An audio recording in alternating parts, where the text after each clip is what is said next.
know it's working. Good evening, everyone. Good evening. Can you hear me okay? Yes. Okay, great. I saw the handheld microphone on Pamela Nadell's seat. I thought that there was one here. I saw something. I didn't see that it was not the handheld microphone. So if at some point a little bit later we'll need a second handheld, thank you. That would be great. Let me know if you can't, sometimes if I turn, the microphone doesn't pick me up, but you'll let me know.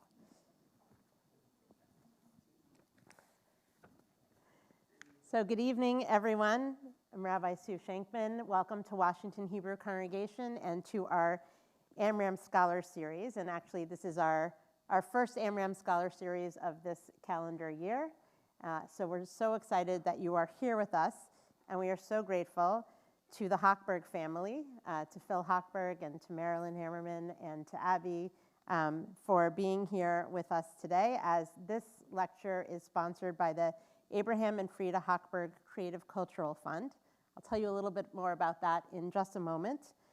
The Amram Scholar Series offers a stimulating program of free lectures throughout the year in which world-renowned speakers, authors, historians, scholars, political leaders, policy analysts, journalists, theologians, and more share their perspectives on timely issues or their research into history.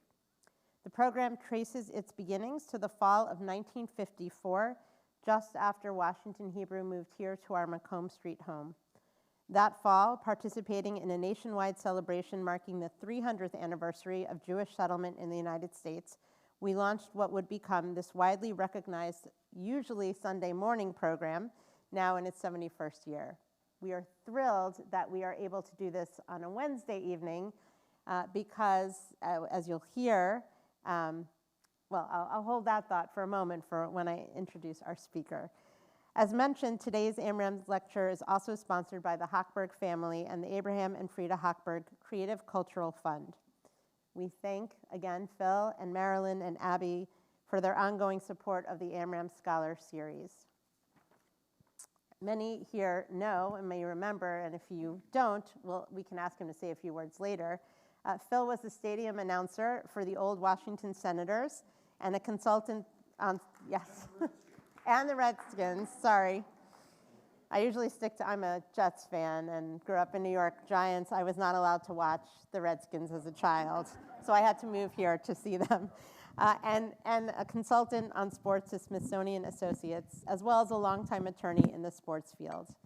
Phil and his late wife, Jane, were strong supporters of opportunities like the Amram Scholar Series to bring adults together for deep learning and thoughtful dialogue on a range of issues relevant to our congregation and community. And certainly Phil and Marilyn carry on their parents' legacy in ensuring that we can continue to have stimulating conversations. And I could not have thought of a better way to start this year than by bringing our good friend Pamela Nadell back to Washington Hebrew. She is not a stranger to our community, so I'm thrilled to welcome you back. Pamela Nadell holds the Patrick Clendenin Chair in Women's and Gender History at American University, where she directs the Jewish Studies program. Her book, America's Jewish Women, A History from Colonial Times to Today, won the 2019 National Jewish Book Awards Jewish Book of the Year and was translated into Hebrew. The Atlantic journalist Franklin Foer has called her new book, Antisemitism, An American Tradition, the book that the world needs now. She is currently working on the museum plan for the rebuild of the Tree of Life in Pittsburgh. And she also, to her chagrin, may be best known for testifying in Congress with the presidents of Harvard, MIT, and the University of Pennsylvania. Here, is that on? Flip the button up right there. Yeah. I said, and I still have my job. And here at Washington Hebrew Congregation, you may be more familiar with her recent previous appearances as part of our conversation and panel on America's Jewish Future, What's on the Horizon, the conversation and panel that we had on anti-Semitism about a year and a half ago. And then more recently in this past winter, as part of our presentation of The Merchant of Venice and focusing on those themes of anti-Semitism, to which we're grateful to Christy Weiss and Jeff Weiss as well, our president of Washington Hebrew, but to Christy for bringing that opportunity in partnership with the Globe Theater. And we had a fascinating conversation about the Merchant of Venice. And we knew that this book was on its way. It was close to done. It might have even been done. But what's so exciting is that we have Pamela here this evening. Her book launched yesterday, so it's only 24 plus a little bit hours since the book was officially out for release. And so we are so thrilled that this is part of that launch, and that we have the opportunity here at Washington Hebrew to be in conversation with you once more, especially at this time when it could not be more timely. So she's been working on this book for quite a while, 6 years, I believe. I mean, I kept hearing about this book and in process. Can you share with us, just to get us started, what inspired you to write this book? This is not I know you've been very clear, this is not a post-October 7th book.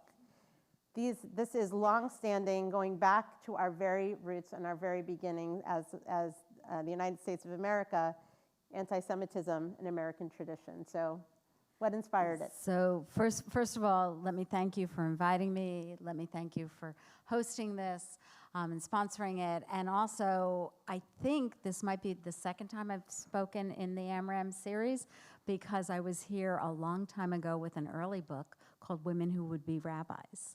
So thank you so much.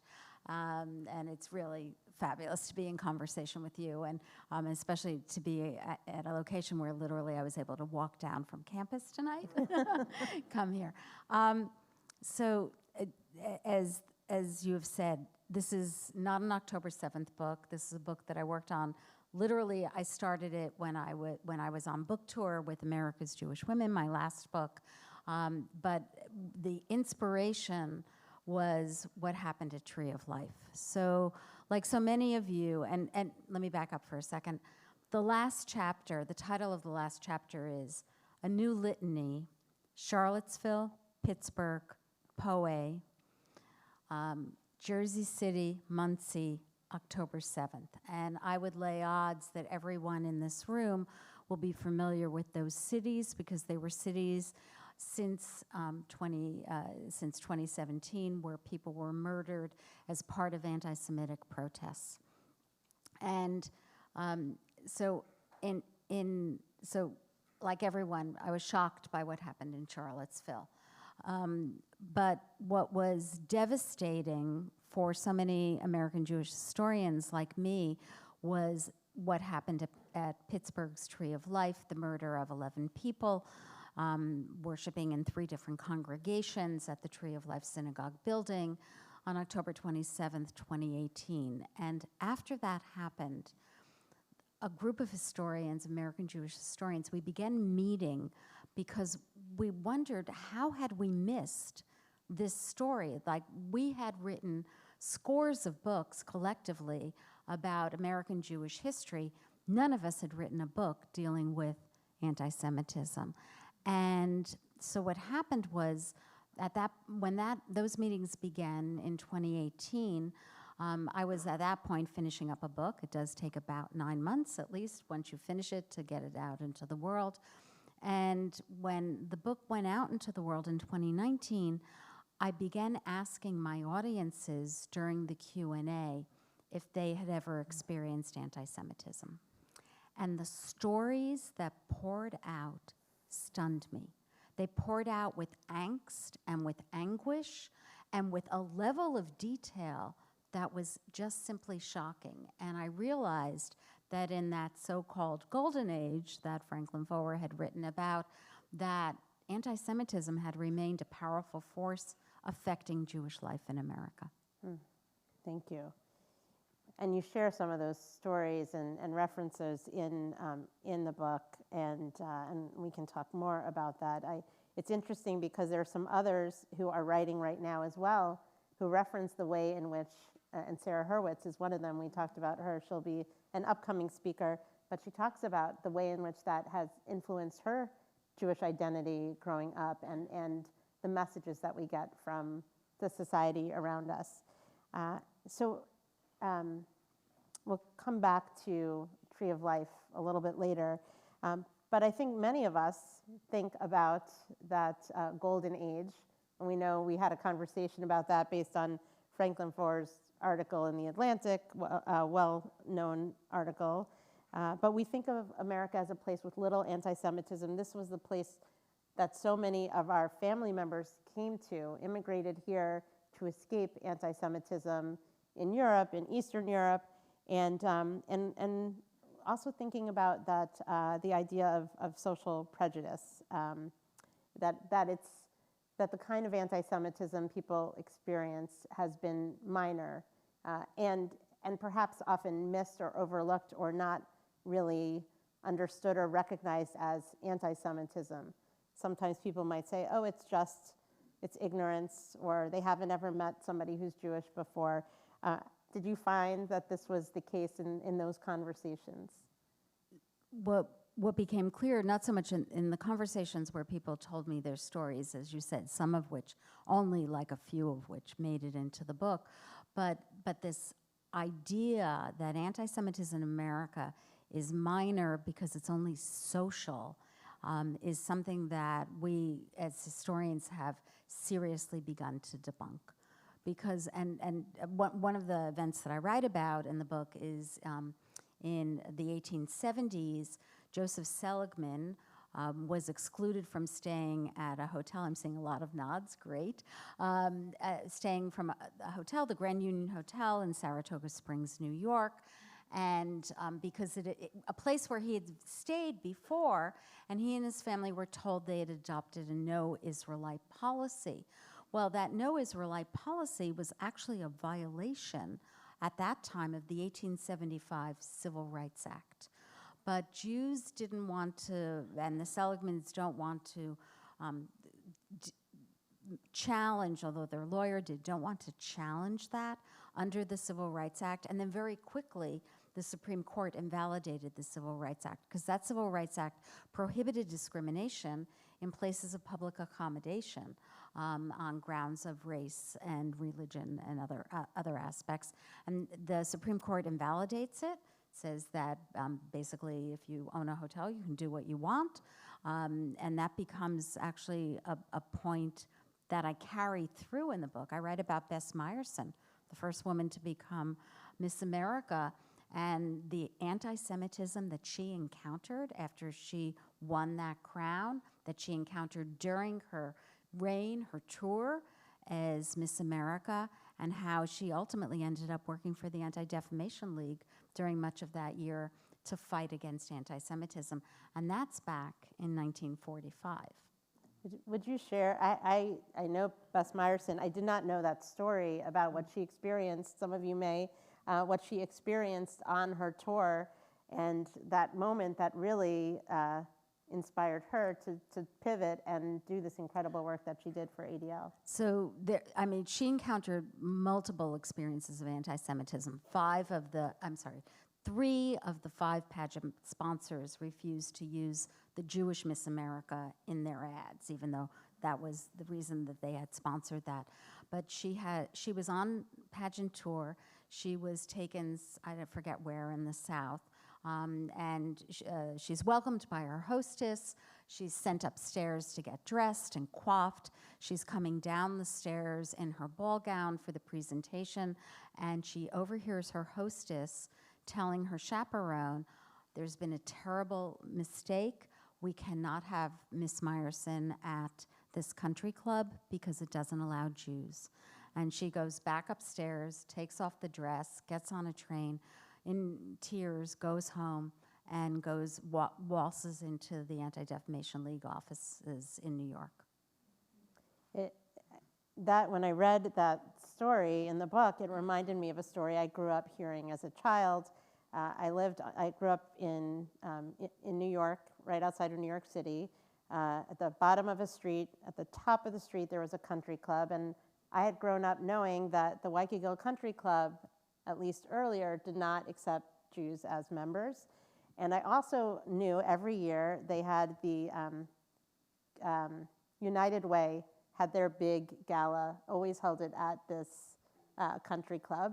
And one year, the awardee for the United Way's gala was my grandfather, who happened to be the rabbi. It's also David Astro's rabbi growing up at Temple Israel in New Rochelle. And this was this big dilemma. He refused initially to go there because how could he appear and be awarded this huge award at a place, bless you, that would not accept him as a member? And taking those stands and making those stands of, I think that there are those moments where you think about what's going to make the difference, and it's not about you in that moment. And for Bess Meyerson, clearly, she devoted the rest of her life to doing this work on behalf of others, to making sure as much as possible that wouldn't be the experience of future pageant winners. So that's an amazing story about the country club. When did it begin to admit Jews? Do you know? Do you know? I don't know that. They probably at some point did. I don't know that many Jews chose to go there. I think Jews tended to go to some of the other country clubs. There are plenty of options around. But it's always, I don't know if I ever stepped foot, and literally a block from my house, I drove by it every day, walked by it every day, and I avoided it like the plague. So one of the stories I tell is about a country club in Westchester that in like 1960 would not allow a young man who had actually converted to Christianity, would not allow him to escort someone to its debutante ball. And there was a minister in town, at a church in town, who said, he railed against this, and he actually said that if Jesus Christ came back, he also couldn't go to this country club. I think that one was in Scarsdale, next door, right? Given that you found so much anti-Semitism in American history, why do you think we haven't seen it, or perhaps we've forgotten it? Perhaps we maybe sometimes even are in denial that it's there. We've overlooked it. Yeah, well, we're not in denial well, now. not in this moment, clearly. So a couple of things. The first thing to say is that the structural bases of anti-Semitism, the restrictive covenants that precluded being able to buy a house in certain neighborhoods, actually, many of them around here, the quotas in admissions in colleges and universities. There were 700 colleges and universities that had quotas. American University, I'm proud to say, has a record of never having had a quota on the admission of Jewish students. The exclusion of Jews, as we've been discussing, from clubs and from so many places, and the real discrimination that really harmed Jews of all the corporations and businesses that refused to hire them. And these come in the 19-teens and the 1920s, and they persist after World War II. We have a sense, any of you remember a movie called Gentleman's Agreement? Right? Okay, so we have a sense that Gentleman's Agreement, like that movie showed the end of anti-Jewish discrimination in America. The reality is that movie was made because there was anti-Jewish discrimination in America, and the restrictive covenants and the quotas in colleges, they fall gradually over the 50s and the 60s. It's really not until the late 60s that a lot of this is dismantled.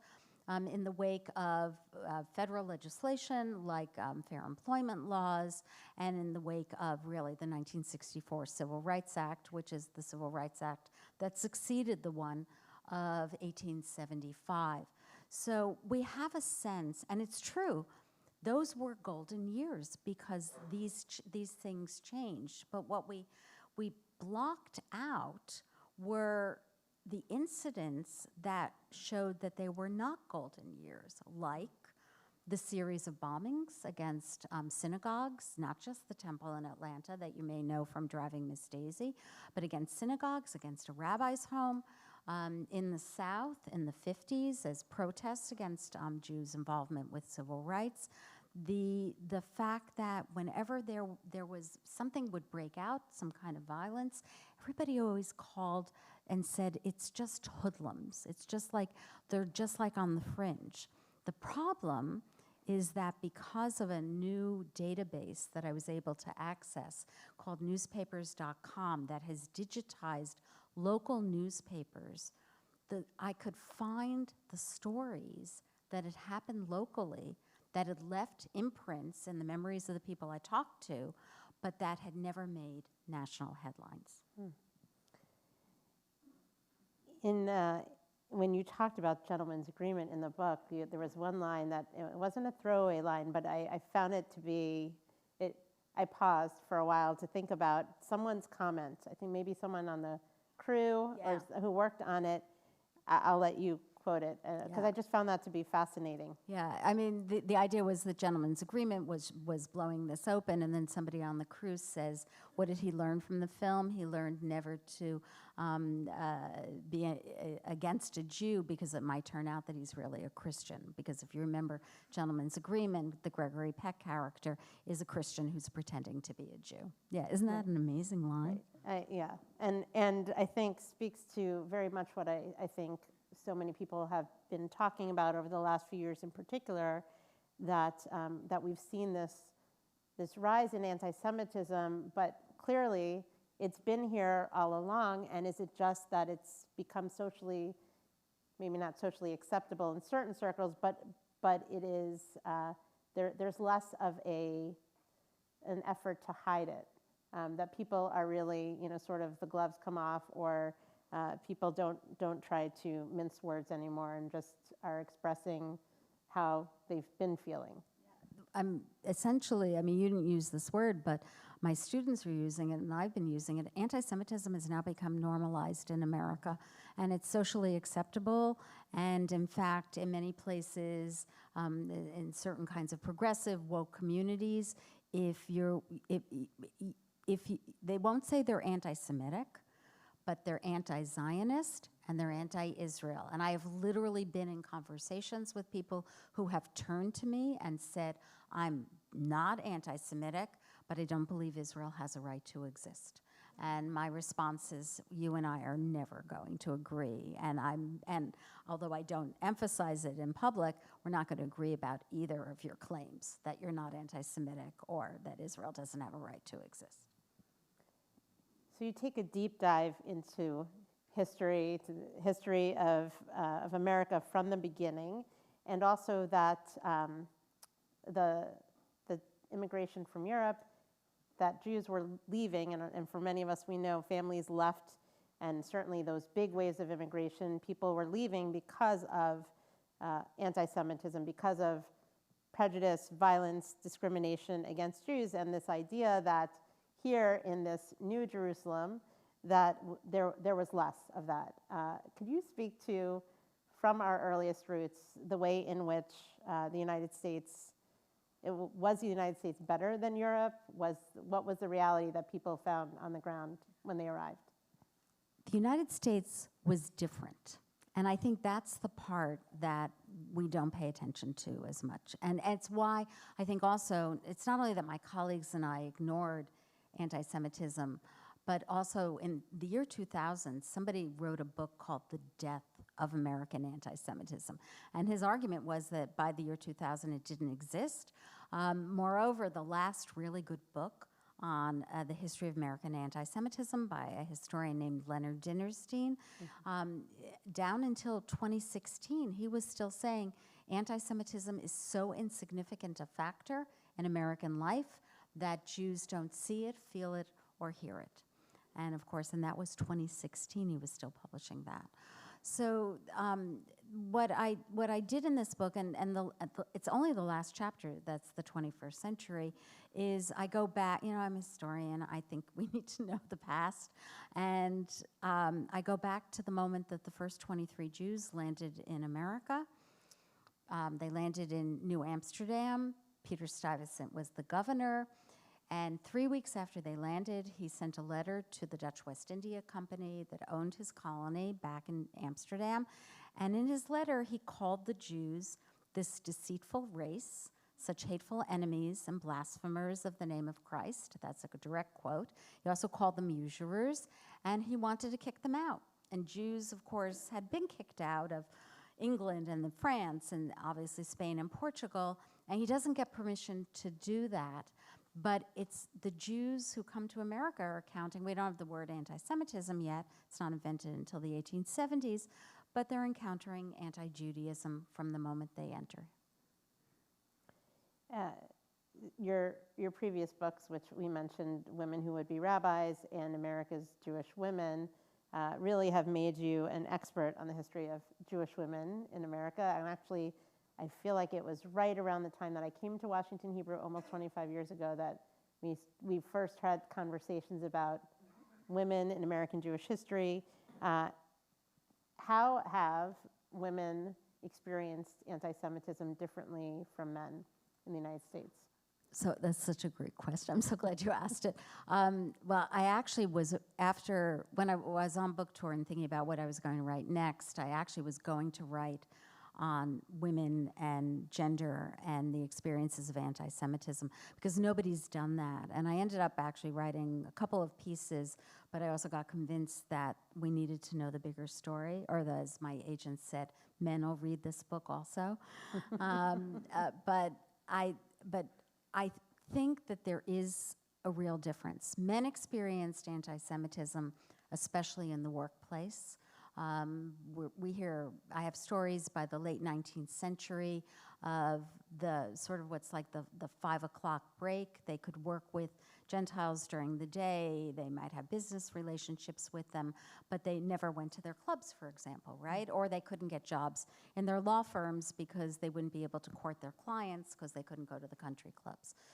Women, by and large, especially if we think of women of the immigrants moving into the middle class and not wanting women to be out in the workforce, they tended to experience anti-Semitism, what I think of as more up close and personal.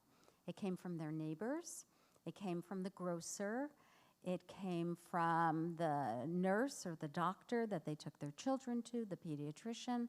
And those stories have a level of intimacy about them that's really shocking, whereas men's opportunities were curtailed because American telegraph and telephone in the 20th century, one of the largest employers in the United States, would never hire men.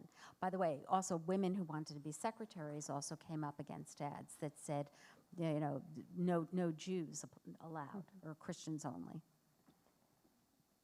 One woman in particular, I knew a little bit about the background of Rebecca Gratz, who some of you may know. Rebecca Gratz and Gratz College in Philadelphia, if that sounds familiar. But Rebecca Gratz is credited with really starting Sunday school in synagogue religious school. And I'm curious if you would comment on sort of the kind of anti-Semitism she experienced. She was very involved in social issues and in interfaith cooperation around social justice, but ultimately saw a path through creating these religious school experiences. Can you share a little bit about, because we actually have some religious school teachers here this evening, nice. but that was in part to combat anti-Semitism and an effort to provide a strong foundation for Jewish young people. Yeah. So Rebecca Gratz, for those of you who don't know, was born towards the end of the 18th century, died around 1870, I think, maybe a little bit earlier than that, and worked. She lived in Philadelphia. She never married, but she ended up raising the half-orphaned children of one of her sisters who died in childbirth. And she was a community builder, but she started out in 1801 as a community builder of a group of Jewish women and Christian women who worked together to create a welfare organization to help poor Christian widows and their poor widows and their children. And many of them obviously were Christian. And as she and she was like a leader in these organizations. She was the secretary of the organizations for decades, and she also founded an orphan society, and she also ultimately, and it's later, it's like 20 years later, 1839, she creates what they call the first Hebrew Sunday School, and she creates that because there's a lot of missionizing going on in America, and the missionaries have created Sunday schools, and they're pulling kids off the streets on Sunday, their only day off, and they're indoctrinating them in Christianity. And she wants a Hebrew Sunday school for the Jewish kids who are coming into America, the growing numbers of immigrants. But she doesn't have any school books. So what she does is she gets from the Christian Sunday School Association, she gets their school books, and then the teachers, and for the teachers here, you'll love this, they take paper and paste, and they have to paste over or cut out all the references to Jesus in the school books. Yeah, and they're providing also, part of the attraction for those who are doing the missionizing is they gave them a warm place. They gave the kids food as well, and sort of that creating that type of community environment. And so she really transformed religious life in the Jewish community. Yeah. And she created your Sunday school. Right. And so eventually those Sunday school children, just like today, eventually go off to college and to universities. And I know you have a good amount of experience in that field. Would you speak to what's happening on college campuses today in terms of anti-Semitism, what role colleges and universities have played historically, but also what's the reality on the ground? And I know every school is different. The way things are being addressed is different from campus to campus. But as somebody who certainly is seeing that firsthand, can you share a little bit about how much of this is new and what's different with what's happening on campuses today vis-a-vis anti-Semitism? So interesting that you ask how much is new. I met with a former student of mine who actually edits Jewish Insider, for those of you who read Jewish Insider in the morning, and he told me just a few hours ago that when he was an undergraduate at American University during the Second Intifada, so around 2001, 2002, he actually wrote an article in the student newspaper about a faculty member who had been hired who was celebrating suicide bombers. So I told him to send that to me. So how much is new? So there were glimmers, and that's something that I write about. There were glimmers, obviously, at the end of the 20th century when the boycott, divestment, sanctions movement got off the ground at the University of California at Berkeley. But after, as you all know, after October 7th, what had been the foundations that had been laid earlier, and certainly had impact on Jewish students earlier, the world exploded, right? And it exploded in different ways on different campuses. At American University, I was part of a conversation that led to banning encampments. So our students went down to GW, those who wanted to do that, and it led to other measures. But what Jewish students have been feeling on campus, and what we know, because literally I was reading right before you and I met, maybe you saw the survey in the Washington Post that was published today about, or maybe I got an advance copy, a journalist sent it to me, but the Washington Post in early September did a survey of American Jews. They published part of it about a week or so ago, and then they published the part on where they asked questions about anti-Semitism. Maybe it's just online today. Maybe it didn't come out in print yet. But what do we know? We know a large minority of American Jews, especially of American Jewish youth, hide their identities, right? We know that encampments in the past year plummeted on college campuses by over 90%. That's a good thing. We know the vandalism on Jewish sites and Jewish student dorm doors dropped by about 50% in the past year. Where it skyrocketed was on social media, almost 200% over what had previously happened. And people have asked me about this in different ways. I mean, right now there's a sense that certain colleges are much friendlier to Jews, especially in the South. There's a lot of interest in places like Tulane and Vanderbilt, WashU, where the administration took very strong stands and shut down things immediately. And there's also the sense that certain campuses, especially some of the elites, Columbia, Harvard, Yale, remain really problematic for Jews. I think, and I see one of my students all the way in the back, we probably should ask her, I think it really depends on where you're sitting. Who are your friends, what activities you're involved with. I don't think Jewish students are suffering from anti-Semitism on campus, certainly not on my campus on a day-to-day basis, but the reality is that the universities, by the spring of 2024, were caught flat-footed. They just didn't know how to respond and what to do. And then they spent the following summer revamping their student conduct codes and figuring out how to respond, because there have been protests on campus before. Some people in this room are old enough to remember the Vietnam protests, for example. There are people who will remember the protests about apartheid in South Africa, but there'd never been a protest on campus that pitted one group of students against the other. It's interesting, when I was looking at colleges and when I visited the school I eventually went to, it was a shanty town had been set up in the middle of campus. It was in 1986-ish.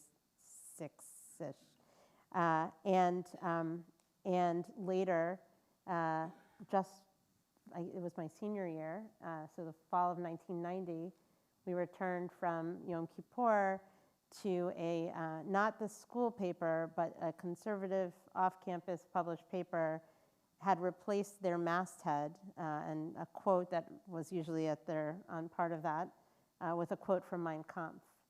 And the reaction was immediate not just from the administration, but from the student body in standing together.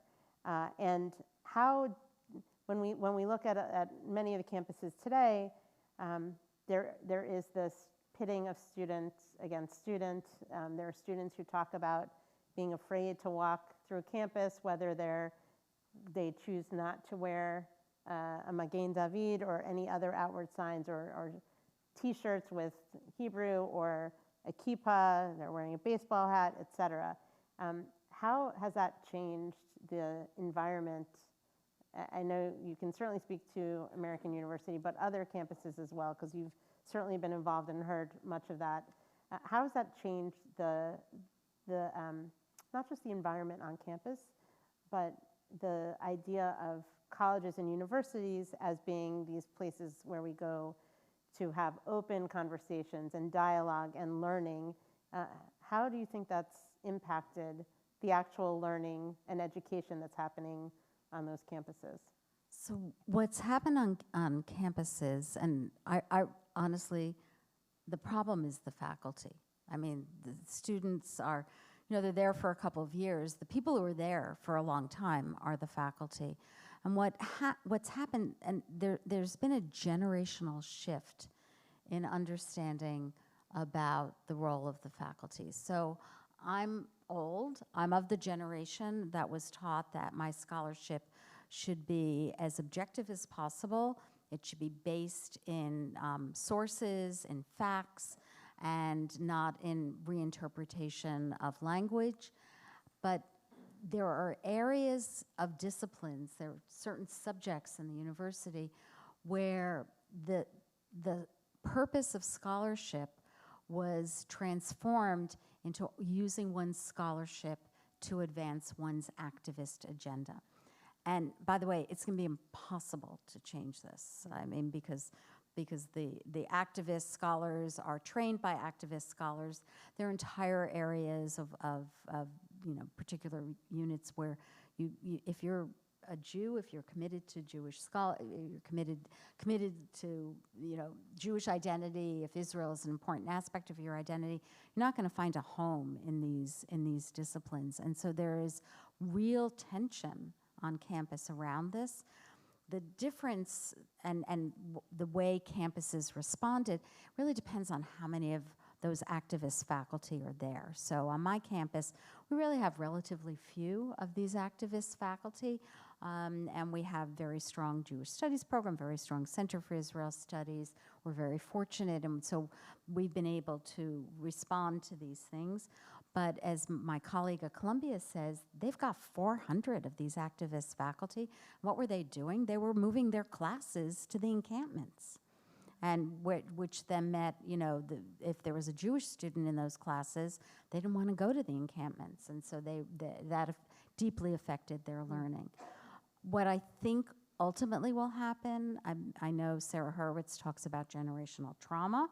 She has interviewed, she spent 2024, or the year after October 7th, visiting about 20 different campuses where she met with students who talked about what they had experienced.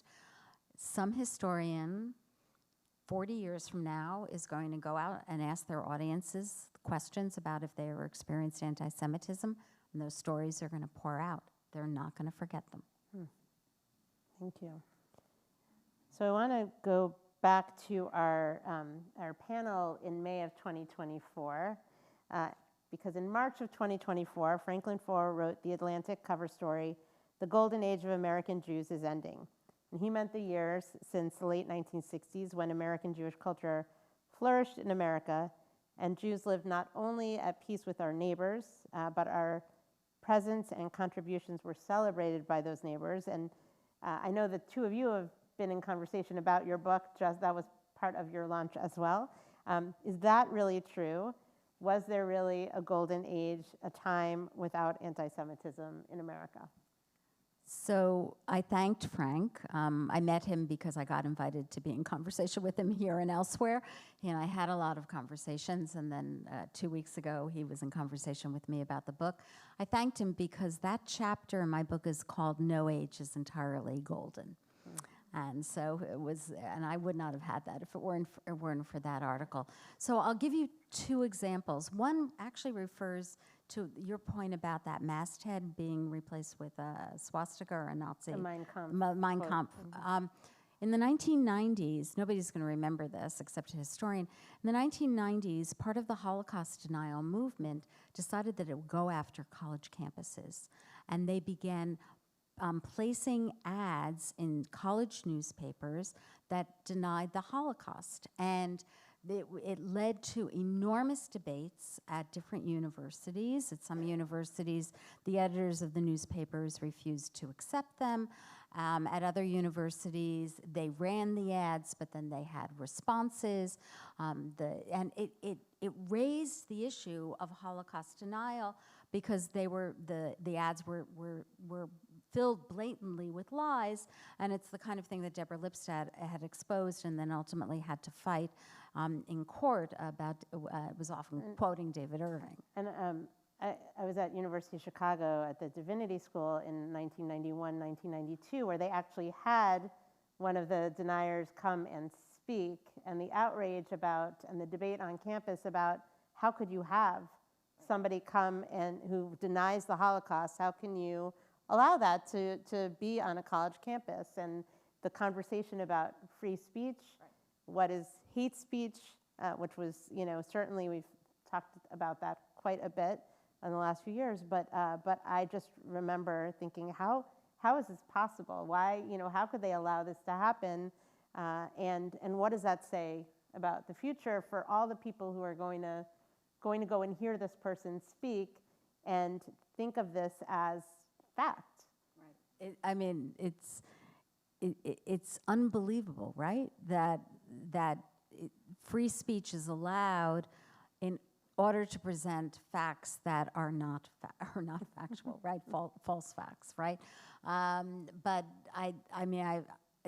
I've seen that actually at University of Chicago. I think I wrote about an earlier case with George Lincoln Rockwell traveling there and coming there in the 60s. So this was a nationwide campaign in the late 20th century. So you can't say that anti-Semitism didn't exist in the second part of the 20th century. The other example that I gave, and it's thanks to, it's not thanks to those newspapers that I was able to use. So I probably drove everybody I know crazy for 6 years, and probably still do, but I was asking people, I kept asking people, did you ever experience anti-Semitism? So I'm at a conference at Jewish Theological Seminary in person, and I'm talking to a professor who teaches at Vanderbilt, a good friend, who was wrote a fabulous book about this movement to free Soviet Jews and how it affected American Jews. It's really a wonderful work. His name's Shaul Kellner. And I said to him, did you ever experience anti-Semitism?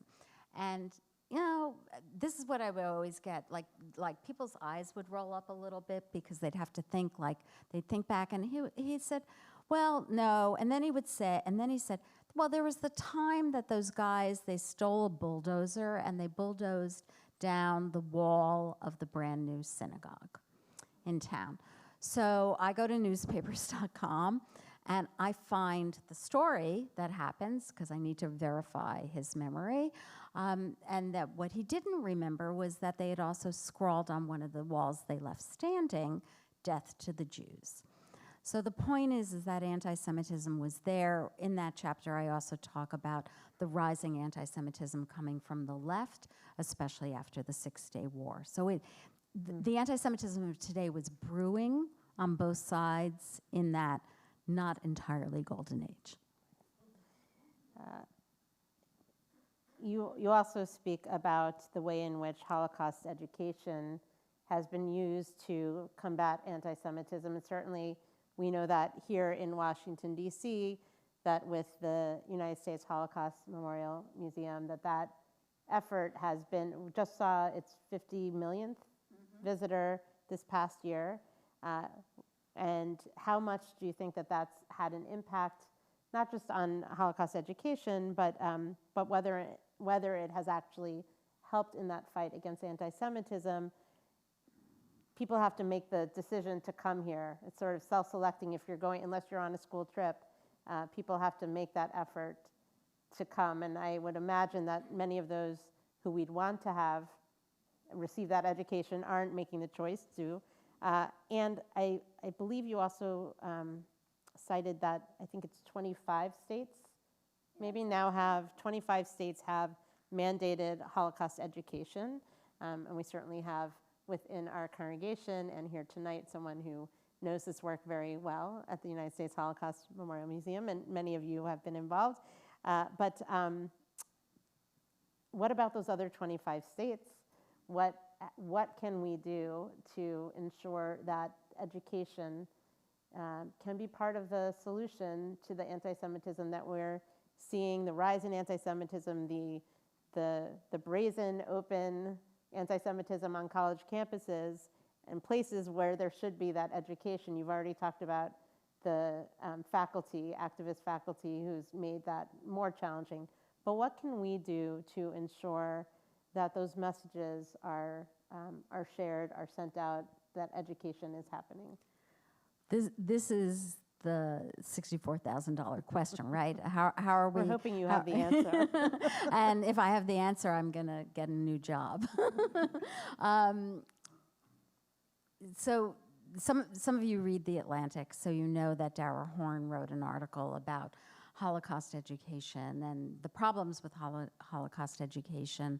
And the reality is that if Holocaust education was established primarily to end hate, to show people where hate leads and therefore they won't hate, it's basically failed, right? I mean, it's not just that we have hate against the Jews in America, but we have hate against so many different different peoples in the United States.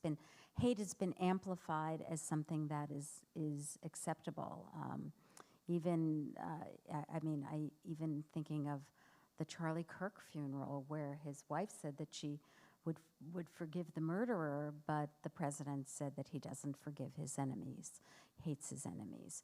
So it's a moment where what is the solution? And I was talking about this today with my students, and Holocaust education absolutely has to continue because people need to know this history, but it's not enough because it's not exposing the breadth of anti-Semitism and the magnitude and the effect, and doing so, I think, along other examples of hate. So, for example, this year, I was asked to speak to the 1,800 new students coming into American University. I was given 5 minutes. And I was asked, that's okay, that's really a good amount of time for, especially for students who are, yeah, well, and also they just got to campus. Yeah, a lot of excitement. And I was asked not just to talk about anti-Semitism. So I opened with the horrible murders of Sarah Milgram and Yaron Leszczynski at the Capitol Jewish Museum last May. Sarah Milgram was a recent graduate of American University. And then I pivoted to talk about a faculty member, the wonderful playwright, Colleen Sinnott Jennings, who wrote a autobiographical play about called Queen's Girl in the World. And it describes her growing up, and she actually had a lot of Jewish friends. She went to a school that had a lot of Jewish kids. But in the play, she talked about, and they showed it on screens on stage, about the murders of the little girls at the church in Birmingham, Alabama in 1963, and how afraid she was that she would be the next victim. And then my last example was the murder of a young man who was gay by somebody he knew from his high school when he was home on a break. And the importance about that was that a student of mine came to AU and told me how traumatized she was because he was her friend. And I wanted my students to understand the impact of this hate, that maybe thinking about not so much historical education, but maybe we need to be thinking about more about this kind of psychological effective education might be part of the key. Thank you. So I know that there are probably some questions out here, and so we have a microphone. If we have time for a few questions before we have a reception where also Pam will be, Dr. Nadell will be signing books for those who might want to pick one up. Never too early for Hanukkah. I know it might not seem like it, but it's an important read, and certainly if for those wanting to engage more in this conversation, which we'll talk about as well.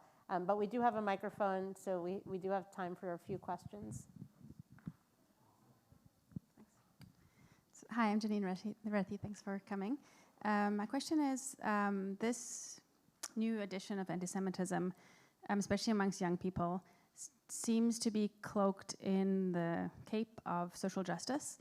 And I'm wondering how you fit this into the larger arc of anti-Semitism, and any thoughts on how to counter that.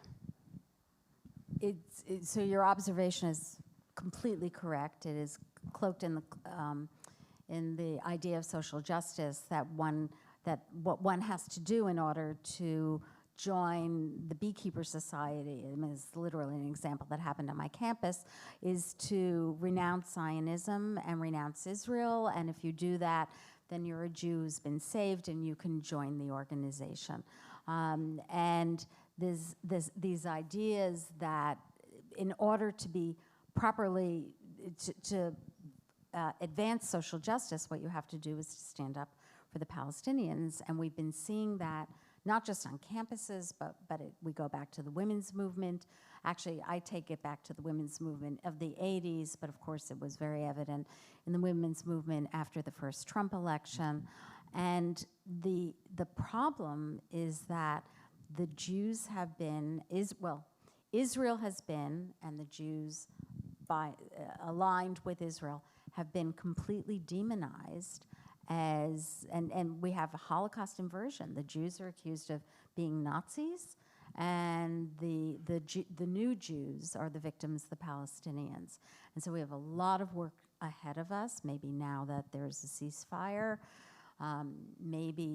Israel is going to have to rebuild that reputation, because the problem is that 90% of the world's Jews live in the US and in Israel. And honestly, what happens in Israel affects Jews wherever they live. So I don't have the solution. I wish I did.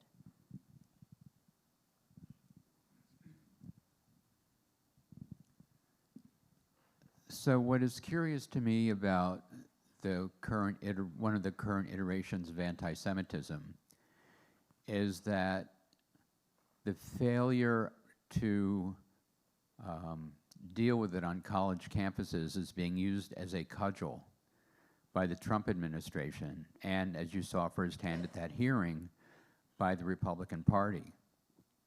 So my question is a two-part question. One is that given that the party is headed by someone who saw fine people on both sides at Charlottesville, and secondly,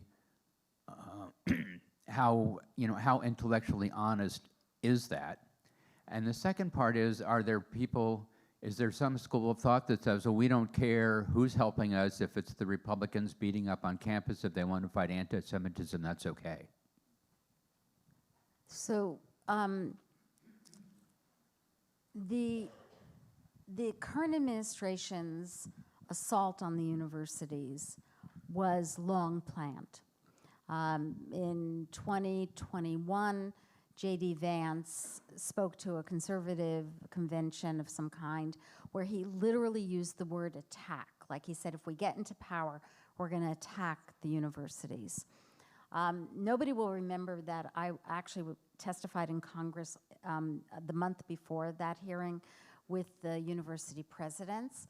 And that month, so that was November of 2023, then candidate Trump issued a campaign video where he said that what he wanted to do was tax the endowments of the universities, create a free online university, and use it to staff the government. And so what I think happened, and in the hearing with the university presidents, and the part that nobody listened to, the 4 hours and 50 minutes that nobody listened to, that every single one of the presidents was asked what was the size of their university endowments. So I think what happened is that the idea of that free online university was, a campaign floater, but use that instead, very early in the new administration, in February, a committee to combat anti-Semitism on campus emerged, and their agenda has been to use anti-Semitism as a weapon to go after the universities and cancel the research grants that have made American universities the flagship scientific and technical institutions of our world. And it is very, very dangerous. I mean, anti-Semitism exists on the campus. There's no question. It needs to be dealt with. But what does canceling, and a judge actually in Boston asked the judiciary lawyer this question in the Harvard hearing, what does canceling cancer grants have to do with ending anti-Semitism? And so we are in the midst of that battle. Sally Kornbluth at MIT has just refused to take the compact deal, which is the next stage of this. I just read literally on my way in here that Brown University is also refusing.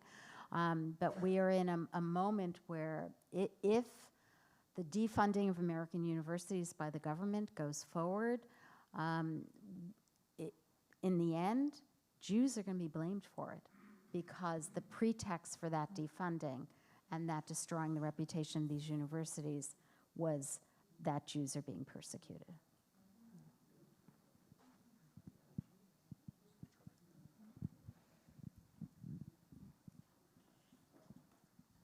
Thank you. I'd like to get back to the issue of Holocaust education and its impact on human rights and protecting the dignity of all people. I worked at the U.S. Holocaust Memorial Museum for 16 years, and now I'm on the board of a small Holocaust education organization called TOLI, the Olga Lengel Institute for Holocaust Education and Human Rights.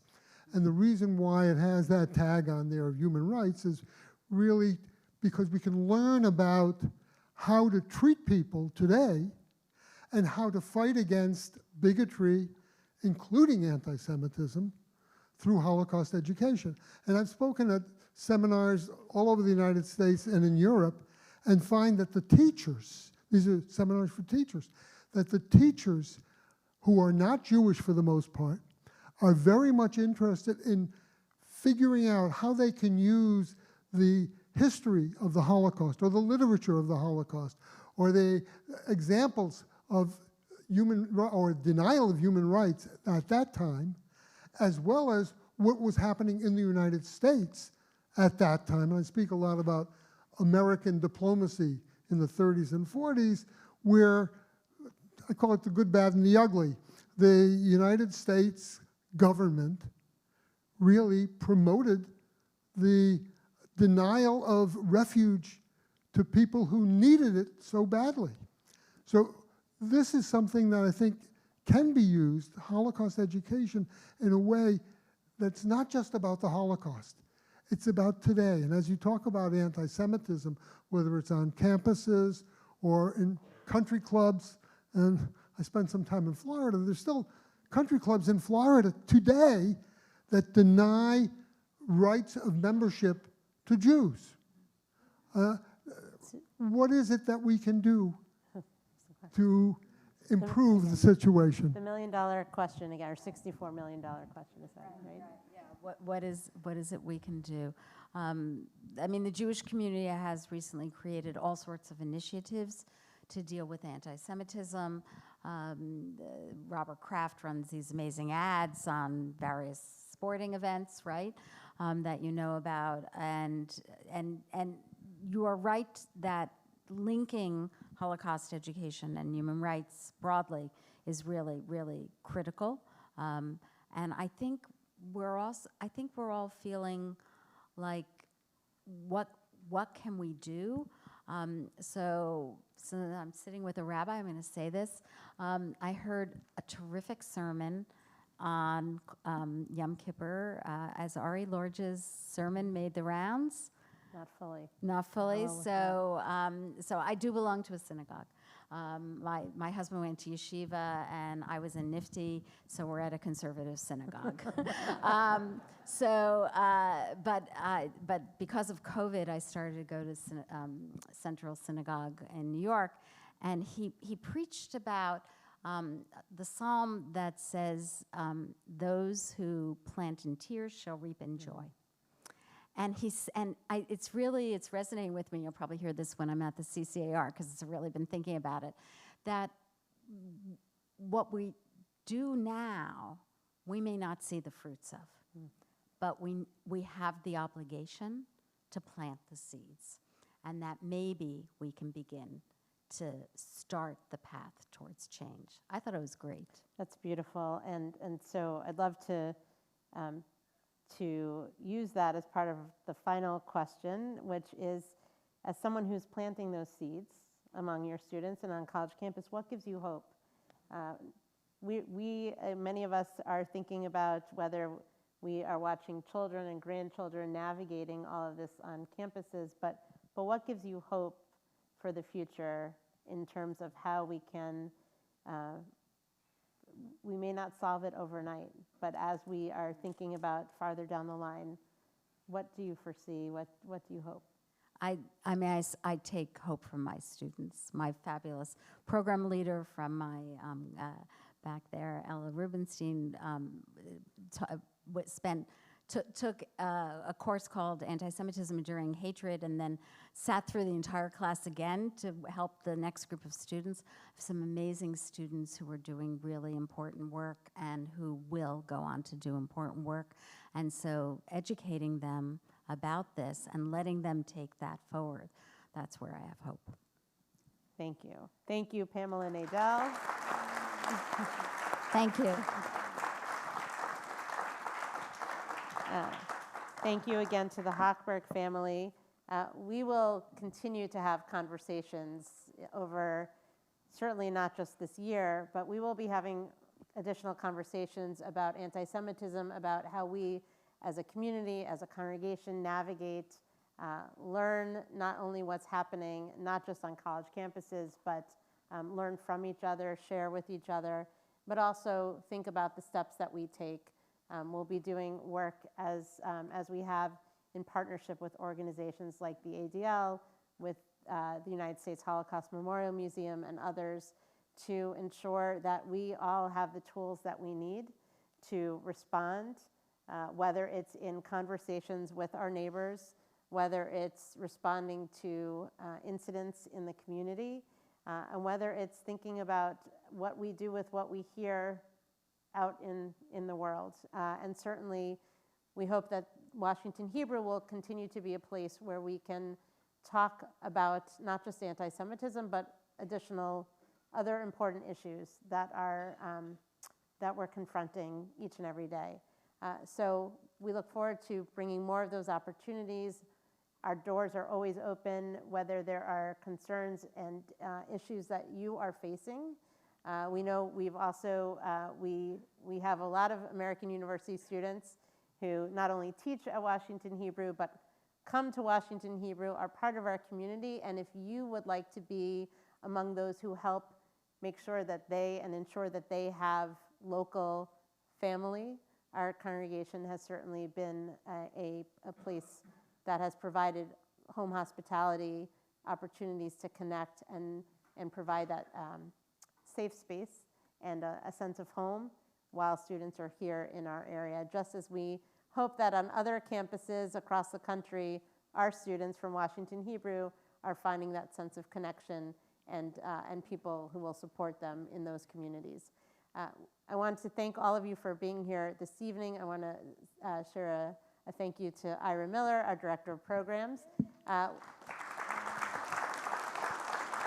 If I can, when you go out, Robert Shankman will, in a moment, invite you to the lobby for a lovely dessert reception. We hope you'll buy a book. Whether or not you do, on the table where the books are being sold, there are bookmarks. And on that bookmark is a QR code you can scan with your phone, which will take you to a page on our website that lists all of the various authors who will be speaking throughout the year. So please grab one of those bookmarks so you can see all the amazing authors who will be here over the next 8 months. Yes, so certainly the Amram Scholar Series over the next months, one Sunday morning a month. And then in addition, we have a number of other authors and speakers who will be joining us for really important conversations that are not meant to just be standalone, a speaker sitting and just hearing, but engaging one another in the conversations that happen before, during, sometimes during, mostly after. Thank you for being an attentive audience and not having all those conversations now. But we look forward to continuing this conversation and thinking about ways that we can address anti-Semitism as we experience it, but also ways that we can continue to work in our community to combat anti-Semitism through education, through relationships, through community building. And if you're interested in being involved in that effort, please feel free to see me, to see our president, Jeff Weiss, to see our first vice president, Melissa Schwartz, and others as well. I don't know if others have name tags, but you'll see any of our staff. We're happy to connect you and engage in the work that our Anti-Semitism Committee will be doing, and look forward to seeing you at our next AMRAM Scholar Series, November 16th, and that is going to be Jonathan Horn, and we hope that you'll join us for that as well. And again, QR code on the bookmark. Please pick one up, join us again, and thank you. Thank you so much.